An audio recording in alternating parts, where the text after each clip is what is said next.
성경에는 족보 이야기가 나와요. 우리의 가문은 이렇다 라며 자랑하는 듯한 느낌인데요. 사실 족보 이야기가 나온 뒤에는 그 족보가 이어질 수 없는 이야기가 뒤따르죠.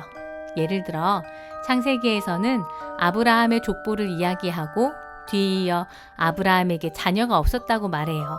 출애굽기도 족보가 나온 뒤에 이스라엘 백성들이 받는 학대와 고통의 이야기가 나오죠. 성경에서는 족보를 말할 때마다 무엇인가 끊어지는 이야기, 하지만 족보를 넘어 신앙을 이어가는 믿음의 사람들의 이야기가 나온답니다. 오늘 우리가 읽은 성경은 민수기라는 성경이에요. 민수기는 이스라엘 백성들이 출애굽하고 광야에서 지낸 이야기, 그리고 광야에 있는 이스라엘 백성들의 수가 얼마나 되는지 세어본 이야기가 2번이나 기록되어 있어요. 2번째 인구 조사 뒤에 이스라엘 백성들의 족보가 나오고 슬로브핫이라는 사람의 딸들이 모세를 찾아온 이야기도 나오죠. 족보가 나왔다.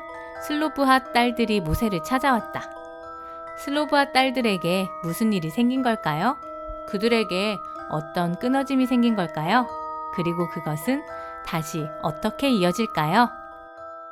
슬로브핫의 딸들은 모세에게 이렇게 이야기해요. 하나님께서 우리를 가나안 땅으로 인도하신 것은 우리를 거룩한 백성으로 살아가게 하기 위함입니다. 그런데 우리 아버지는 아들을 낳지 못하고 딸만 5명을 낳았습니다. 그런데 하나님께서 가나안 땅을 나눠주실 때 땅을 아들들에게만 나눠주셨으니 딸만 있는 저희 집은 어떻게 해야 합니까? 하나님의 백성으로 살 수 있도록 저희 딸들에게도 땅을 주십시오. 남자들을 중심으로 땅이 분배되고 이어가던 시절, 당시의 법은 여자들에게서 여자들로 유산이 이어지는 이야기를 생각하지 못했어요. 이 이야기를 들은 모세는 하나님께 슬로브와 딸들의 이야기를 말해요. 그리고 하나님께서는 그들의 말이 옳다고 이야기하시죠. 그들의 이야기를 들어주고 그것을 법으로 지키게 하라. 민수기 성경에는 하나님의 말씀을 지키지 않고 늘 불평만 일삼는 이스라엘 백성들의 이야기가 수없이 나와요. 심지어 하나님의 말씀을 따르지 않다가 죽은 사람들의 이야기도 여러 번 나오지요.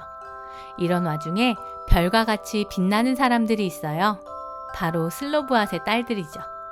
이스라엘 백성들이 광야에 있을 때, 그러니까 아직 가나안 땅으로 건너가지도 못하고 땅을 분배받지 못하고 있었는데 이 딸들은 하나님께서 이미 땅을 주실 것을 확신하고는 그 땅에서 거룩한 백성으로 하나님의 명령을 지키고 살아갈 것을 기대하고 있었거든요.